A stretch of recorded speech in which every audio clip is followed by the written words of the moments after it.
Muita gente ainda não entendeu que o Bitcoin não vai parar de subir. E quando eu falo isso, não é exagero, é de fato matemática. O preço de US$ 1 milhão pode parecer meio absurdo hoje, mas na verdade pode ser que ele esteja até barato. Hoje eu vou te mostrar por que a escassez do Bitcoin ela é imbatível e como é que a demanda retroalimenta esse mecanismo de subida de preço que nós temos visto aí nos últimos anos, principalmente como é que o sistema financeiro global impulsiona o preço do Bitcoin com essa dinâmica que nós possuímos hoje na economia tradicional e principalmente como é que você pode aproveitar esses ciclos do Bitcoin, ainda mais nesses períodos onde o preço faz essas correções, algo que nós já trouxemos aqui no canal, inclusive no vídeo da semana passada nós já falamos sobre essa questão da sazonalidade do Bitcoin e agora nós temos visto o preço caindo nos últimos dias, dependendo aí de quando você está assistindo esse vídeo, e isso acaba trazendo questões sobre qual é a solidez, qual é a estrutura de preço do Bitcoin aqui nos próximos anos. E é por isso que eu vou te mostrar justamente isso nesse vídeo, porque as pessoas acabam se confundindo um pouco sobre o que é a precificação de curto prazo, aquilo que acontece nos dias e semanas, e naquilo que é de fato a precificação estrutural. A maioria dos investidores, principalmente aqueles que chegam agora no Bitcoin, eles têm ideia de que o preço do Bitcoin ele é derivado aí de hype, de narrativas, ou seja, depende muito daquilo que as pessoas estão acreditando, mas não é bem assim, tá? Por mais que essas dinâmicas impactem no curto prazo, no médio a longo prazo, ou seja, em termos de estrutura de preço, existem muito mais fatores, existem outras coisas que estão fundamentando o preço do Bitcoin e se você entender isso hoje, você pode aproveitar de forma muito melhor do que aqueles que vão levar anos para compreender essa dinâmica. E a primeira coisa que eu queria abordar nesse vídeo de hoje é justamente o conceito aqui da oferta do Bitcoin. Então, obviamente, para nós entendermos como é que funciona esse mecanismo de preço do Bitcoin, nós precisamos ir aí nos dois lados do que é comumente utilizado na economia tradicional, que é a lei da oferta e demanda, não é? Então, a primeira coisa que nós vamos identificar aqui, nós vamos estudar, é de fato a oferta planejada com uma escassez crescente. E essa parte da escassez crescente é aquilo que ainda não é muito bem entendido pela maioria das pessoas, né? Muita gente só consegue enxergar ali os 21 milhões de unidades, inclusive esse gráfico que eu estou mostrando aqui na tela para vocês é o que nós chamamos de política monetária do Bitcoin. Então, ao invés da política monetária que existem lá nos bancos centrais, onde um grupo de indivíduos decide de tempos em tempos como é que vai funcionar a emissão de dinheiro na economia, no Bitcoin isso já está escrito desde o bloco Gênesis, isso já existe na rede do Bitcoin desde o início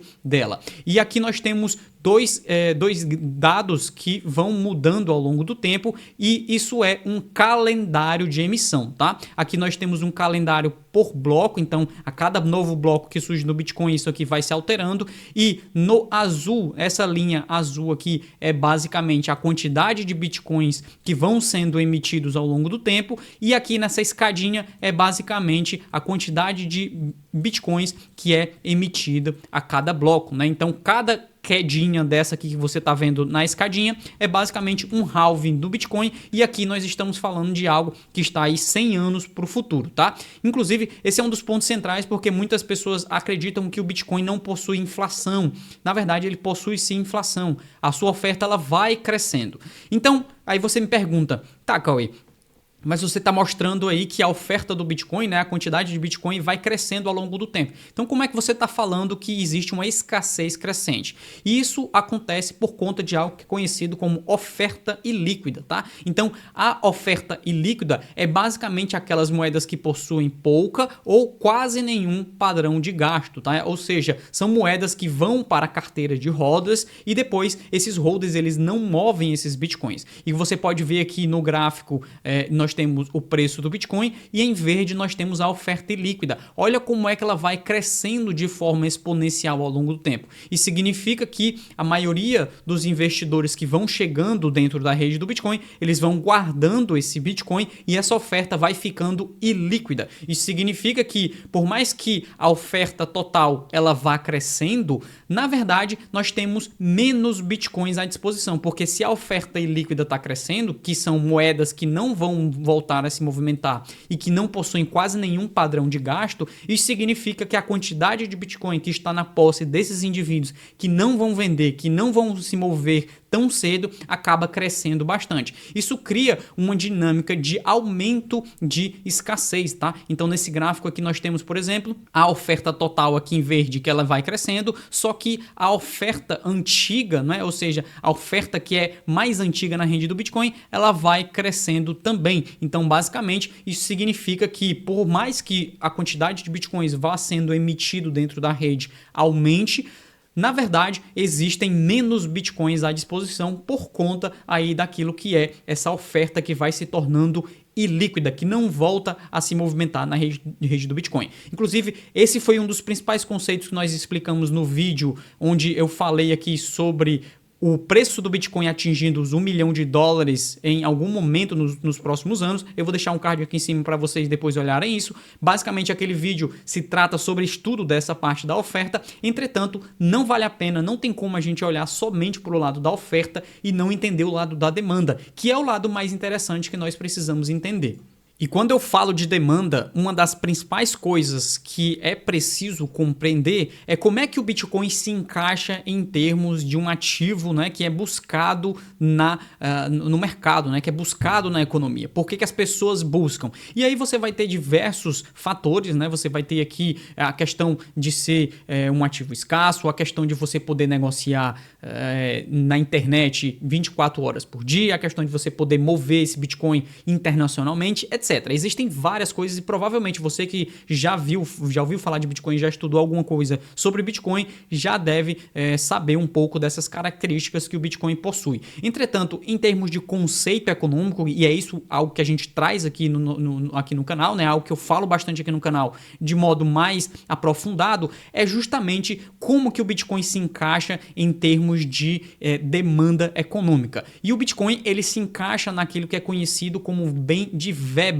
tá? E é justamente esse bem de Veblen, por ser um bem de Veblen, que nós temos uma demanda crescente, ou seja, nós temos um aumento na escassez, como eu já expliquei para vocês, por mais que tenhamos mais bitcoins sendo emitidos, na verdade nós temos menos bitcoins à disposição porque os hodlers vão guardando esse bitcoin, e por outro lado nós temos uma demanda crescente justamente derivada desse conceito aqui que eu vou mostrar para vocês, que é justamente o conceito de um bem de Veblen. Isso daqui mostra a quantidade de ativos demandados, tá, a um determinado preço, o que faz com que quanto maior seja o preço de um bem normal, menos ele é demandado, tá? Ou seja, aqui de um lado nós temos as quantidades e aqui nesse outro eixo nós temos o preço. Quanto mais caro for o preço, né? Quanto mais caro for o preço, menor nós vamos ter uma quantidade demandada, tá? Por quê? Porque um bem normal ele funciona assim, não é? Então, quanto mais caro ele for,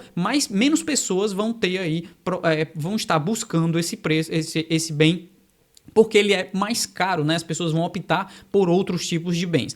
Entretanto, existe um tipo de bem que é o bem de Veblen, que quanto mais caro ele fica, mais há uma procura por ele. E existem poucos bens que se encaixam nesse tipo de categoria. Um desses tipos de bens é, por exemplo, os relógios suíços, algo que é demandado à medida que ele vai ficando cada vez mais caro, como um bem de luxo. As obras de arte ficam mais caras e elas vão sendo mais demandadas ainda porque vão subindo de preço, as obras de artes antigas, etc. Então, geralmente, bens de luxo se encaixam muito bem nesse conceito de bem de Veblen. E o Bitcoin, ele é exatamente assim. Ele funciona de modo a que quanto mais o preço dele sobe, mais as pessoas possuem interesse em adquirir Bitcoin, em se expor na rede Bitcoin e fazer parte do mercado do Bitcoin. Então, quanto mais ele vai fazendo esses processos de subida de preço, mais ele vai atraindo novos investidores. E nós temos visto isso em todos os mercados de alta, lá em 2021, lá em 2017, e nós temos visto agora também neste ciclo. Toda vez que o Bitcoin faz um impulso de alta, toda vez que o preço dele sobe, nós temos mais investidores chegando na rede, né? Chegando no mercado. Isso daqui possui por si só esse conceito de Bendy Veblen já te dá uma visão muito clara sobre como é que funciona a demanda dentro do Bitcoin e por que ela é uma demanda que vai crescendo à medida que o preço também sobe. Mas nós conseguimos expandir ainda mais para aquilo que é chamado de ciclo virtuoso, né? Ou ciclo vitorioso, podemos dizer assim, do Bitcoin. Esse é um ciclo que funciona de modo a que o preço do Bitcoin gere uma reflexividade, trazendo mais usuários, trazendo mais investidores. E isso é o fator que gera a maior demanda, gera uma demanda constante que vai se retroalimentando. E aqui nós temos, por exemplo, justamente aquele conceito do Bendy Veblen, né? Ou seja, maior demanda gera maior preço. E com essa maior demanda e maior preço, isso também traz mais mineradores aqui para a rede do Bitcoin, ou seja, nós temos mais pessoas minerando o Bitcoin porque ele ficou mais caro, tem um preço muito maior, isso traz um interesse muito maior por esses mineradores aqui de fazer parte da rede, emitir Bitcoin, ganhar taxa e etc, né? Ou seja, esses mineradores eles vão ter maior lucratividade. Só que por eles entrarem buscando a lucratividade, isso aumenta a segurança, porque o minerador, no final das contas, ele é aquela peça principal que valida as transações dentro da rede. Então nós temos mais mineradores, nós temos mais validação, nós temos mais pessoas participando da rede, o que aumenta a segurança, né? Então nós temos aqui maior segurança. Então agora nós temos preços mais altos que atraem investidores, nós temos maior segurança que atrai aqui os mineradores e que atraem todos os outros tipos de usuários dentro da rede. Isso faz com que tenha maior atratividade. Então todos esses conceitos aqui vão trazendo maior atratividade. Então se nós temos maior quantidade,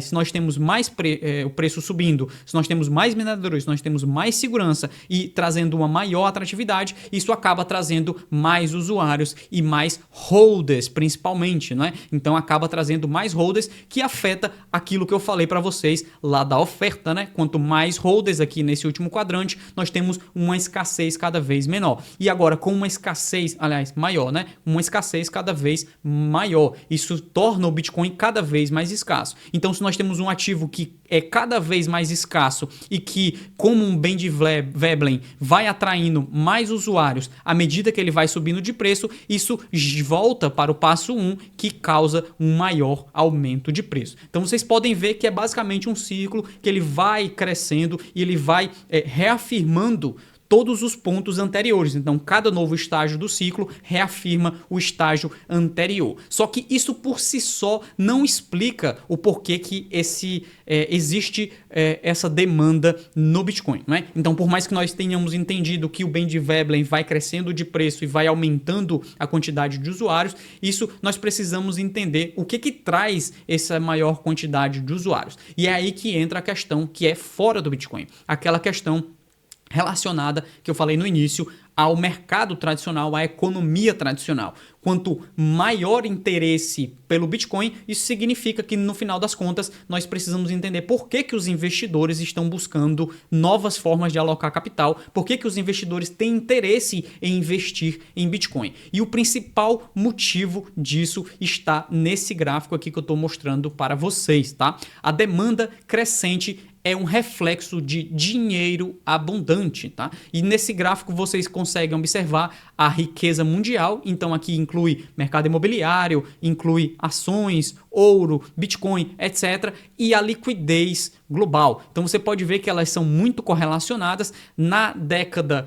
aí de 90, mais ou menos até o início dos anos 2000, essa correlação era de mais ou menos 57, né, 0,57, o que é moderadamente correlacionado, só que a partir de 2009, mais ou menos ali 2009 e 2010, quando nós tivemos a última crise financeira, essa correlação subiu para 0,84 e até acima disso. Isso significa que a riqueza mundial, ou seja, aquilo que é em termos de ativos financeiros, é um reflexo direto da liquidez global, a quantidade de liquidez que existe no mercado. E eu já expliquei para vocês em outros vídeos aqui do canal. Se você não é inscrito, se inscreve aqui e depois confere os outros vídeos aqui onde eu explico o funcionamento da liquidez e por que a liquidez é importante para o preço do Bitcoin. Nesse conceito de liquidez, nós vamos ter muito mais do que a base monetária, nós vamos ter outros agregados, nós vamos ter outros indicadores de liquidez do mercado tradicional. Mas o principal indicador que nós precisamos compreender aqui, e ele mostra justamente aqui nesse gráfico, é em termos de agregado total, né? Então a liquidez que cresce ao redor do planeta, tá? Isso daqui não é somente lá nos Estados Unidos, não é somente no Brasil, mas isso é crescente ao longo de todas as economias. E nós conseguimos identificar aqui que mais ou menos em 2022 a China, a União Europeia e os Estados Unidos são os 3 principais componentes dessa liquidez global. E olha só que interessante a direção da liquidez global, não é? Ela é algo que cresce de forma constante ao longo dos anos. Maior quantidade de liquidez, ela gera maior crescimento no preço dos ativos. E aí agora você vai me perguntar, tá bom, Cauê, mas por que essa liquidez ela é constantemente crescida? Por que eles continuam injetando liquidez, seja através de impressão de dinheiro, seja através de novas formas de empréstimos, etc. E isso está diretamente relacionado àquilo que é o conceito de dívida e liquidez, né? Aqui nós temos justamente esse conceito que é o ciclo de liquidez e dívida que existe no mercado financeiro. E isso aqui é gerado pela quantidade de dívida que existe na economia tradicional, tá? E esse montante de dívida que existe, nós sempre vemos aí nas notícias falando sobre a dívida pública dos Estados Unidos, a dívida pública do Brasil, etc. Isso é uma constante. O governo ele absorve mais dívida ao longo do tempo e essa absorção de dívida, né, essa emissão de dívida acontece justamente pela incapacidade que o governo possui de pagar as suas próprias contas. Então, existem diversas formas do governo ter receita, ou seja, de ter algum dinheiro entrando, e a principal é através de impostos. Só que o gasto do governo, os gastos governamentais são maiores do que aquilo que eles acumulam, aquilo do que eles têm de receita. Então, se eles têm mais gastos do que receita, existe um espaço aí, né? Está faltando dinheiro. E esse espaço é completado através de dívida. E essa emissão de dívida, ela necessita de ter um tipo de rácio ali, né? Ela precisa ter um tipo de equilíbrio com a quantidade de liquidez que existe no mercado. Porque se existir muita dívida, mas pouca liquidez, nós vamos ter um cenário aqui onde o próprio governo poderá quebrar, entre aspas, tá? Então, existe uma necessidade de estabilidade financeira que é criada com a gestão dessa dívida e a gestão dessa liquidez. Quanto maior for a quantidade de dívida, maior vai ser a quantidade de liquidez necessária para manter essa dívida rolando. Então, agora você tem um cenário muito claro. Por que essa liquidez global sobe de forma incessantemente? É basicamente porque a dívida global também sobe de forma incessantemente. Então você pode ver aqui, ó, que nós estamos observando justamente todas as fontes de dívida que existe no planeta, né? Então nós estamos falando aqui de muitos trilhões, mais de 220 trilhões de dólares aqui nesse último gráfico, que já está um pouco desatualizado, né? Mas nós conseguimos identificar que a liquidez em vermelho, que é essa linha que vocês estão vendo aqui, sobe de forma igual, sobe de forma correlacionada ao crescimento da dívida. Então, quanto mais essa dívida vai crescendo, maior essa liquidez vai crescendo. Isso mostra que, basicamente, a liquidez não pode parar de crescer somente se a dívida parar de crescer. E a única forma dessa dívida parar de crescer é se os governos em todo o planeta pararem de gastar mais do que aquilo que eles acumulam. Então, esse é, inclusive, o principal cenário negativo. Qual é o cenário onde o Bitcoin daria errado? O cenário onde o Bitcoin daria errado é o único cenário onde o governo daria 100% certo. Ou seja, todas as economias do mundo terão governos que possuem austeridade fiscal, governos que não gastam muito, governos que possuem as suas contas públicas totalmente transparentes e corretas. E, bom, nós sabemos que isso não é muito uma realidade na vida hoje, não é uma realidade do nosso planeta hoje e muito menos será nos próximos 10, 15 a 20 anos, tá? Então, se você tem esse horizonte de tempo de 15, 20, 30 anos, você precisa entender que nesse período é muito provável que a liquidez do planeta continue subindo, que a dívida do planeta continue subindo e, por consequência, o Bitcoin também irá continuar subindo. Só que isso não retira a necessidade de você compreender os ciclos de liquidez, tá? E esse é um gráfico que eu já mostrei várias vezes aqui no canal. Quem é inscrito e já está acompanhando, já entendeu como é que funciona esse gráfico aqui, que mostra justamente os ciclos de liquidez global, porque ela não é crescente de forma linear no curto prazo. Por mais que ela cresça ao longo dos anos, em relação a meses, ela vai sendo alterada. Então, se você compreender os ciclos de liquidez, como nós conseguimos identificar agora, que estamos num ciclo de crescimento de liquidez, você vai conseguir se posicionar de forma ainda melhor, principalmente nas correções de preço que o Bitcoin te fornecer. Se você não sabe, não entende esse tipo de padrão de liquidez, eu vou deixar no primeiro link da descrição o Block Trends Pro, que é onde nós fazemos esse tipo de análise para os nossos assinantes, e você poderá conhecer um pouco mais daquilo que é o nosso material pago lá no Block Trends e do que eu escrevo diariamente para os nossos assinantes lá sobre como se posicionar,